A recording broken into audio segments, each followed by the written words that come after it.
Our story begins on Kamino, as Topoka City has been under fire for the first time in the war. It was long thought to be an impossible task to attack Kamino, as the Republic had a huge defense fleet here, but the Separatist droids were far more advanced than anyone was ready for. The debris was shooting down from Separatist ships, falling into the ocean, and it wasn't just any regular debris. It was actually parts of squid droids that were attacking the city, and droids were infiltrating all of the key areas of the city, and as the battle raged on through Kamino, the assassin Asajj Ventress infiltrated the cloning center, and she managed to steal the extremely important DNA sample of Jango Fett. This was the DNA sample from which every clone was created, and without it, no new clones could be created unless a new host was found. Anakin found Ventress doing this, and the two of them now were dueling through the halls, as Grievous and Obi-Wan were battling outside of the facilities. The fight between Kenobi and Grievous was wild, but another squid droid slammed one of its mechanical tentacles into the platform they were on, separating them.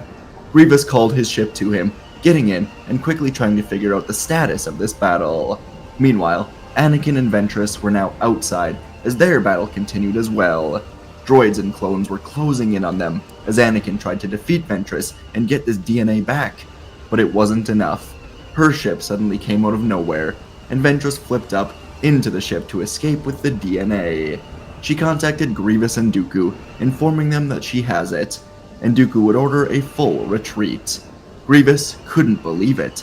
All of the readings, all of the data, said that Kamino was heavily on the defensive, and some reinforcements could surely turn the tide of not just this battle, but the entire war. Dooku once more ordered Grievous to retreat, saying that these orders come directly from Sidious himself. But Grievous was done with Sidious. His plans made no sense to the droid general. So Grievous told Dooku that they are going to destroy Kamino, and he will just apologize to Sidious when it is done. So Grievous called upon nearby reinforcements, and he ordered a continued assault on the city, as he and Ventress returned to the fight, and without the supervision of Dooku and or Sidious being able to keep Grievous in check, Kamino would quickly begin to fall. The reinforcements arrived in waves, breaching the blockade, descending on sleek landing crafts, bringing with them squads of super battle droids, droidicas, and more of the horrifying squid droids continued to slam right into the Kamino buildings. Their mechanical tentacles were tearing through supports, latching onto walkways with crushing strength, bringing buildings into the ground. Alarms quickly began to blare, as the clones scrambled to mount another defense against the Separatists. Laboratories were shredded, tanks of developing clones were shattered, genetic material spilled across the pristine floors. B-1 battle droids were swarming into the destruction, gunning down anyone in their path, as the clones tried to fight back, but they were being quickly outnumbered. Skywalker and Kenobi were still here, Shaak-Ti as well, and they protected the Kaminoans. But soon, the evacuation alarms would begin to blare through the city. As above, the Republic blockade faltered.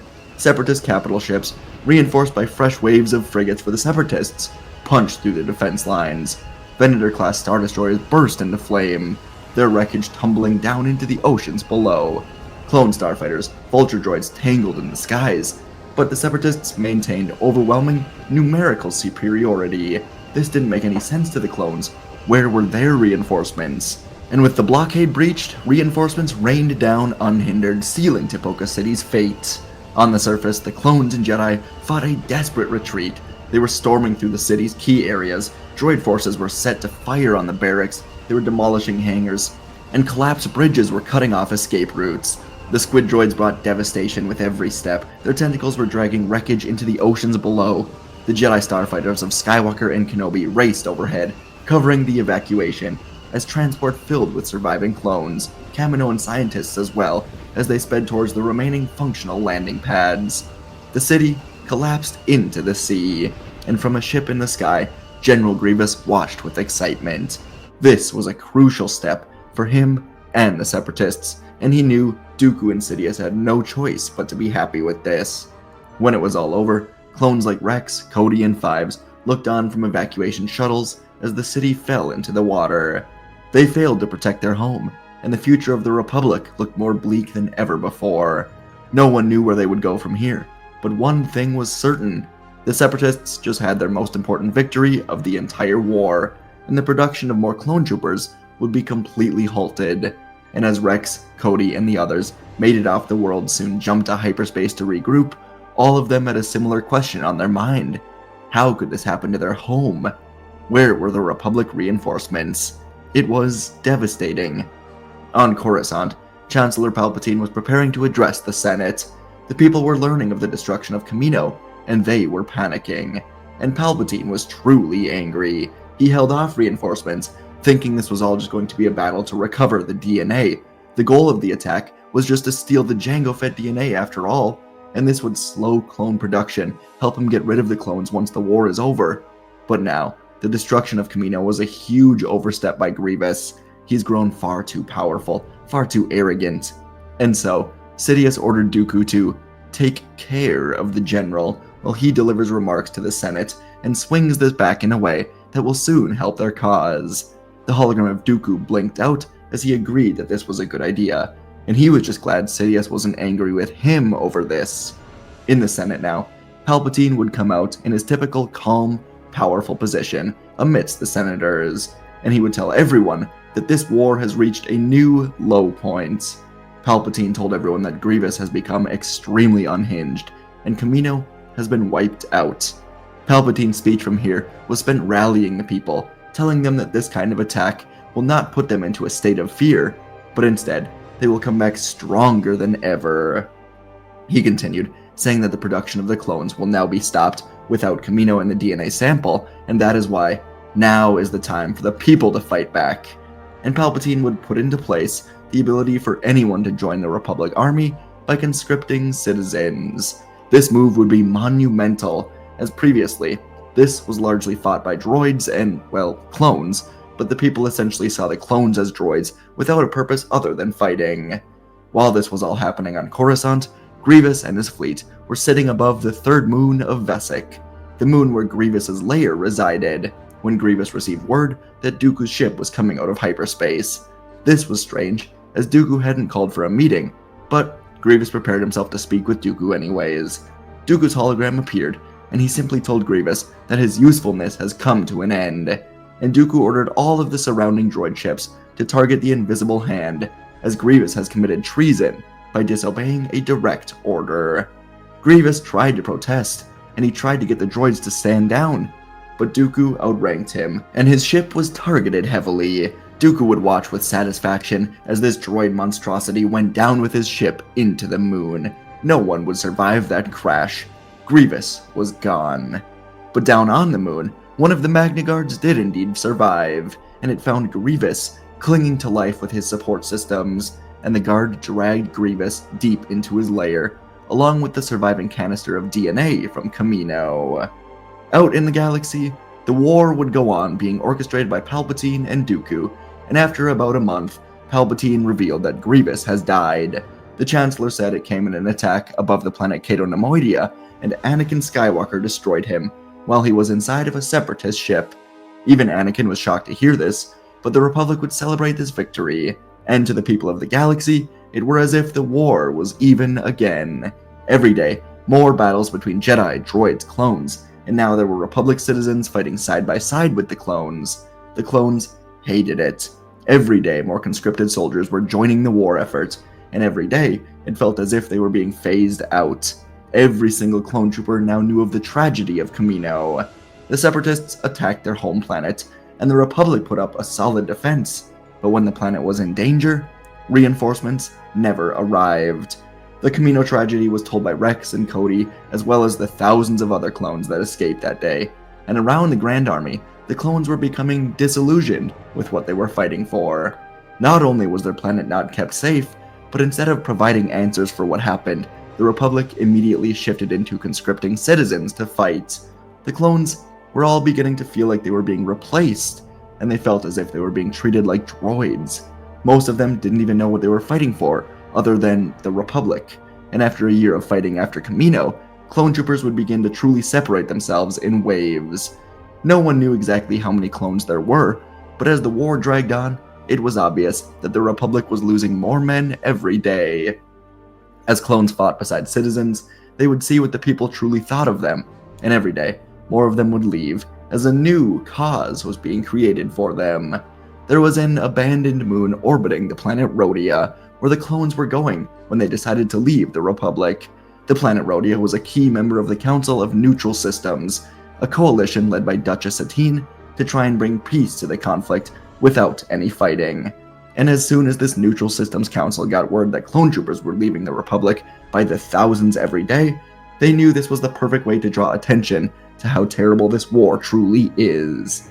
Satine would begin speaking to the people of the galaxy, saying that the clone troopers, the people quite literally created to be loyal to the Republic, were refusing to fight for a broken system in a pointless war. And eventually, clones like Rex, Cody, Wolf, and Bly would leave the Grand Army, and they would help Satine speak out against the war. The clones would begin to describe the toll this war was taking on innocent civilians, and they would be sure to emphasize that the Jedi are not the enemy. The clones had now loved the Jedi like they loved their own brothers, but they couldn't keep fighting for the system that refused to ever fight for them. As for the Jedi during this strange transition time during the war, they were disappointed that the clones were choosing not to fight, but they were respecting this. It would also force the Jedi to look inward upon themselves, and soon they would begin backing out of offensive assaults and instead focus only on defense. The war was slowing down every day, and both Dooku and Palpatine knew it was about time for another spark to reignite the galaxy into chaos. So when Satine called for a meeting between the leaders of the Republic, Separatists, and Neutral Systems, a meeting would indeed be arranged on Sereno. This meeting, of course, would have an assassination attempt on Palpatine's life, as to try and restart the war, and have it be stronger than ever. Everyone would take a seat for negotiations in Dooku's castle. Among the people here were Satine, Palpatine, Dooku, Senator Padme Amidala, and Senator Mina Bonteri of the Separatists. The meeting would get underway, and beneath the castle, Dooku's assassination droids began to activate. But before they could make their move, a pair of lightsabers sliced through them, and a loud cough echoed through the hidden bottom layer, as General Grievous activated his own assassins. For the last year, Grievous was rebuilt in his lair, and he spent every minute preparing for revenge. He didn't need to eat, sleep, or do anything else except prepare for this very moment. And thanks to the Jango Fett DNA sample, Grievous and his Magna Guards put together the perfect assassins. Inside of the Sereno Castle, peace negotiations were well underway as Dooku and Palpatine were becoming impatient. Where was their distraction? But minutes later, the window was smashed through and the grand doors were opened as 10 Magna Guards and 10 armored human guards dressed like Kali warriors entered, all of them wielding electrostaffs. Dooku ignited his blade, and the Senate guards in here fired at these warriors before being quickly taken down. Dooku moved in, taking down a pair of the Magna Guards, but another one jabbed into his back, and Dooku was cornered as the other warriors spread into the room, leaving no one alive. It wouldn't be long before Padme, Satine, Mina, and the other senators and guards in here were dead, and suddenly, Palpatine and Dooku were alone, fighting off these clone warriors that were basically just as strong as Jango Fett. Of course, there were only 10 of them, and after this year of very trial and error cloning, Grievous finally had them. They were unstable, extremely dangerous, but they were loyal to Grievous, and the 10 human warriors were the set of clones dressed in Cortosis armor from Baldemnik, a planet Grievous sought out, and he got enough metal from them to build this armor. Sidious and Dooku both had their blades quickly extinguished, and after a bit of a duel, both of the Sith would be defeated and were being electrocuted as Grievous entered the room. He was able to put together who Sidious truly was during his time away, and now he stalked through the room with his mechanical limbs, stepping over fallen bodies, and both Sith were against the wall being electrocuted until they were basically too weak to move. Grievous told them they've all served their purpose well, but the Separatist army will now belong to him as he takes the galaxy for himself. And Grievous swung 2 blades through the necks of the Sith Lord, and he recorded a message for the entire galaxy to see. He is back, and he will destroy anyone in his way. For weeks, the galaxy was in complete chaos as the search for Grievous was on. The Republic army, largely without the clones, was simply not built for this. Grievous was a huge threat to the galaxy, and the people around the galaxy were living in fear. For Anakin and Obi-Wan, they were extremely devastated. Satine and Padme were suddenly gone, and Anakin was hellbent on revenge. And they knew this new Republic army wasn't going to get the job done. While the Republic's conscripted armies scoured the galaxy for Grievous without success, the abandoned clone troopers on Rhodia united for one final mission. Satine, the woman who helped them leave the Republic, was killed by Grievous. This had become personal for the clones. Following an investigation through these weeks, they narrowed his location to Baldemnik, something the citizens couldn't do, where remnants of the Separatist fleet was converging, and coordinating with the Jedi Order, the clones would relay their intelligence, setting the stage for a decisive battle. A massive Republic fleet would travel to Rhodia and pick up the clone troopers, and then they all descended upon Baldemnik, led by Jedi Generals Mace Windu, Plo Koon, Anakin Skywalker, and Obi-Wan Kenobi. The Republic Star Destroyers emerged from hyperspace into the storm of Separatist capital ships, bombers, and fighters, and the Separatists, caught in mid-regrouping as they were preparing to invade the galaxy, scrambled to defend their position. Turbo laser fire streaked across the void, illuminating space in a relentless exchange of firepower. Republic starfighters engaged waves of Vulture droids, dogfighting amidst the debris of the shattered cruisers. The clones took command of the fleet's citizen soldiers. Their tactics were cutting through the chaos, and the citizens would quickly realize it was best they listened to these clones. Cody was coordinating ground assaults on the Separatist staging areas. Wolf was leading powerful strikes against key frigates. Rex was spearheading boarding operations, storming enemy vessels and disabling the shields and weapon systems.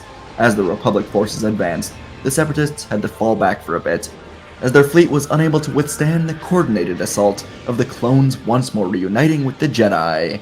Within the heart of the Separatist fleet, Grievous's flagship emerged, joining the battle, helping turn back the tide. It was protected by waves of droid fighters, heavy escorts, and it would become the focus of the Republic assault. Jedi starfighters darted through the chaos, weaving between warships to breach its defenses. Windu and Plo led boarding teams, slicing through battle droids, disabling the critical systems here, and the Republic capital ships, forming a blockade around the Separatist flagship, bombarded it with relentless fire, forcing Grievous into a desperate stand. Anakin Skywalker and Obi-Wan Kenobi would breach the flagship's command deck, only to find it completely abandoned. Grievous had escaped into the void of space, but he wouldn't be able to run away that easily. He was using his cable and his strong limbs, trying to jump to an escaping Separatist ship, and the Jedi knew that letting him get away was not an option. Skywalker and Kenobi were wearing spacesuits, and they ignited their lightsabers, blades glowing against the backdrop of destruction, as they floated, jumped through space, chasing after Grievous. Amidst the wreckage of the ships and the debris here, Skywalker and Kenobi would engage Grievous in a duel, and both of them had Padme and Satine at the forefront of their minds in this fight. The general's spinning arms struck at the Jedi with great power, and the Jedi were pushing back. This duel in space was different than they'd ever fought before. The battle raging on, the Republic forces pressing their advantage.